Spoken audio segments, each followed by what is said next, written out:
catalogue dans Capture One, parce que finalement, Oui. on est sur la même logique.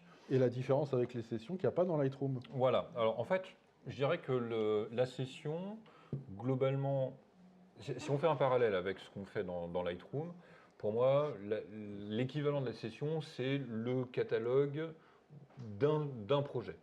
Un peu à la façon de la vidéo, Une prise de vue, quoi. une prise de vue, un dossier, vous faites un Mais alors, reportage. Si tu fais un voyage comme moi, je fais une session là ou Ouais. je peux faire une session pour aller tous les jours. Exactement. Ah oui, En d'accord. fait, je vais vous montrer sur mon disque dur, tout simplement. Donc dans photo, voilà, vous voyez, j'ai des sessions à chaque fois. Voilà, donc j'ai une session. Donc en fait, une session, c'est quoi? C'est un dossier qui contient, on va dire, un espèce de micro-catalogue, finalement, Ouais. c'est ça, avec un dossier dans lequel je vais mettre mes originaux. Donc là, en l'occurrence, en plus, les originaux faits au Nikon, attention. Ah oui, en plus. Ouh là là. Mes sélections. Donc ça, par contre, moi, j'utilise toujours ce dossier de sélection. Et puis, un dossier, en fait, c'est préformaté, la session. Même si on peut modifier les emplacements, etc., c'est pas un problème. Mais bon, globalement, l'idée, c'est j'ai un classeur, je mets mes photos, je mets un intercalaire, je mets mes images triées, je mets un intercalaire, je mets mes photos que j'ai développées, et je mets un intercalaire avec tout ce que je vais jeter. Voilà, c'est le principal. Donc en fait, l'idée, c'est que c'est un dossier autonome, donc qu'il soit ici ou par exemple que je le déplace, celui-ci n'est pas très lourd, je vais le déplacer sur un disque dur externe, Et par tu exemple. peux le déplacer sans passer par Capture One. Exactement. Il va le retrouver quand même. Tout à fait. Tu Sur vois, Lightroom, non, il ne retrouve pas. Voilà, Si tu le déplaces, je le fais ça. En fait, c'est un autonome. Donc c'est comme si toi, ton catalogue de voyage, qui est dans un dossier, tu as fait dossier voyage, tu le prends, tu le mets sur un disque dur, tu double-cliques. A priori, ça va fonctionner. Voilà, d'accord. Donc on est exactement sur le même principe. Ouais, bon, j'aurais pu en faire un poil plus léger, mais bon, c'est pas très grave, vous allez pouvoir voir. Donc, on retrouve ici la même chose. Donc, j'ai des Nikon en test en ce moment. J'ai fait un truc spécifique pour le CPA, pour les cours, etc. Donc, en fait, de manière où ce que nous a amené Julie, dont on va parler juste après, que j'ai foutu. Vu que je range pas mes affaires correctement ici, voilà, on va retrouver exactement la même structure. Donc tout ça, en fait, c'est un duplicata à chaque fois. Et l'intérêt, c'est, bon, on y arrive là, 5 secondes. Donc, c'est un reportage que j'ai fait récemment.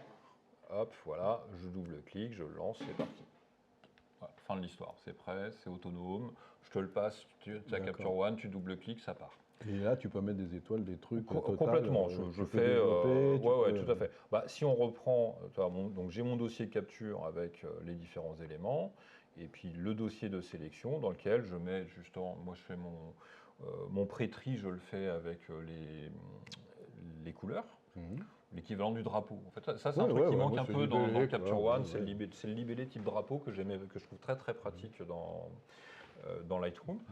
Et donc, je fais ça. Une fois que j'ai glissé, je vais vous montrer, hop, allez, je prends 3 photos, toc, je leur mets un libellé. Ce libellé-là, je peux le faire apparaître comme ça. Donc, j'ai mes filtres, je prends, je glisse. Voilà, c'est simple. Hop, dossier de sélection. On retrouve, je vais le mettre par nom, comme ça on va le retrouver facilement. Voilà. Toc, dans l'autre sens. Je retrouve mes images. Et en fait, la première chose que je fais, c'est que j'en mets à toutes une étoile. Et après, quand je vais faire mon tri, je passe de l'une à l'autre. Je dis, OK, ça c'est bien, je garde. Ou, ah bah non, finalement, c'est pas bien, je rétrograde. Je le remets à 0.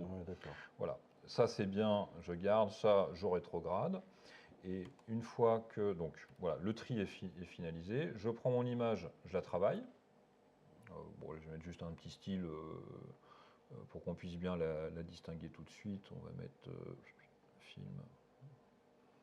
On va mettre un noir et blanc quelconque. Voilà, zoom, ça c'est fait. Donc l'image est travaillée. Une fois que je considère qu'elle est terminée, je lui mets 2 étoiles. Voilà. Donc moi pour l'instant, à ce stade-là, 0 non retenu, 1 à travailler, 2 travailler. Et ensuite, je peux éventuellement mettre 3, 4, 5 étoiles pour des sélections, quoi. Pour de la sélection, pour mais elles sont déjà travaillées de notation. De toute façon, voilà. Bon, en gros, c'est l'équivalent c'est ta popote à toi. Okay. Oui, c'est ça, mais on retrouve exactement mais alors pourquoi faire des catalogues si tu fais des... Pourquoi faire du catalogue? Moi, au quotidien, j'utilise de la session. Donc, en gros, du catalogue autonome, pour faire simple.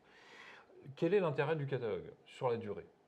C'est de retrouver ces petits, si on a des thématiques qui reviennent, c'est par type d'image, paysage, portrait, ce que tu veux, par type de client, etc., etc. En fait, finalement, le catalogue, c'est quoi? C'est de la base de données, de l'archive. C'est un ensemble de sessions. Exactement, c'est un ensemble de sessions. Donc, sauf que ça, de mon point de vue, faire un catalogue général dans lequel je mets toutes mes cartes, toutes mes photos, et que ça s'accumule, ça s'accumule, ça s'accumule. Moi, j'ai vu passer des catalogues à plus d'un demi-million d'images. Ça fait un peu beaucoup, là, oui.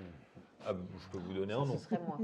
Ah ouais, complètement. Ça serait moi. Ah ouais, toi tu gardes tout. Là, clairement. C'est pour ça que ça m'angoissait, Lightroom. Ouais, Vincent Munier, son catalogue dépasse le demi-million d'images. Mais en même temps, il produit tellement, tellement.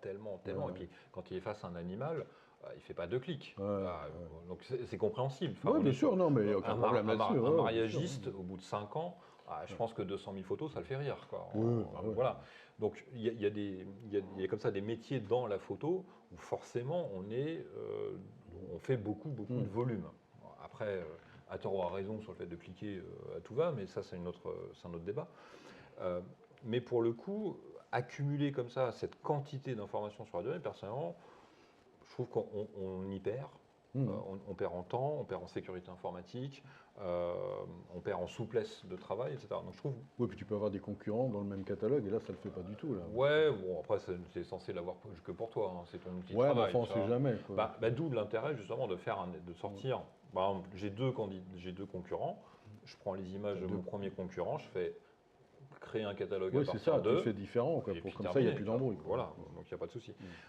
Donc là-dessus, moi, personnellement, ce que je fais, c'est que je considère, donc je vais vous montrer sur une autre session, voilà, j'ai une autre session, et je me dis, bon, mes meilleures images du jour, par exemple, je vais prendre cette série sur les pompiers qui ont déjà été vues, je me dis, en fait, les bonnes images, ça, je garde, soit bof, soit oui, soit non, soit oui, soit non, soit oui, etc. Enfin bon, bref, je fais mon petit business d'editing. Et puis, je vais conserver, en fait, voilà, j'ai conservé 9 photos. Voilà. Je considère que ça, c'est vraiment mon best-of et c'est ce que je vais conserver. C'est ça que tu vas donner. C'est pas forcément, mais en tout cas, c'est ce que je vais garder pour moi. Oui, c'est ça. Voilà. Généralement, non, je vais donner les 20 photos. Non, mais je parlais pour toi. Oui, pour moi, oui. Donc ça, c'est ce que je vais donner à mon catalogue. D'accord. Et donc, pour ça, personnellement, j'ai fait le choix de créer un catalogue dans lequel je n'ai que des masters. Donc en fait, j'ai travaillé ma photo. Là, elle est à une étape où graphiquement, elle me convient. Voilà, ça, c'est mon image. Donc, je vais à ce moment-là les exporter avec. Donc, c'est un choix que j'ai fait. Est-ce que je l'ai enregistré là? TIFF catalogue, voilà, il est là. Donc, il est à destination. J'ai un dossier d'import spécifique pour mon catalogue dans lequel je mets un original TIFF 16 bits non compressé en ProPhoto. Voilà. Donc en gros, full matière. Et dans lequel je vais joindre l'ensemble de mes métadonnées, de mes balises, etc. etc. J'exporte. Alors je vérifie ce dossier. Voilà. On va voir si. Donc il me sort mes photos.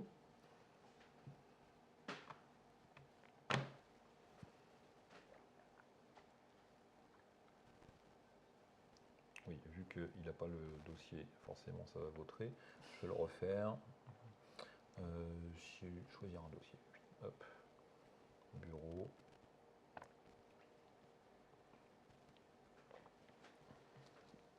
Donc, je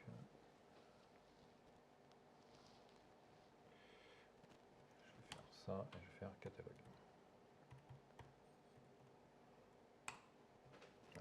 va marcher nettement mieux. Voilà, c'est fait, la preuve. Ouais. Là, C'est plus pareil. c'est une puce M. Mais c'est sûr, hein, la différence, elle est... Voilà, donc sur le bureau, j'ai bien mon dossier catalogue et mes fichiers. Voilà. Donc en fait, ça devient mon master. Et après, tu décides de le stocker à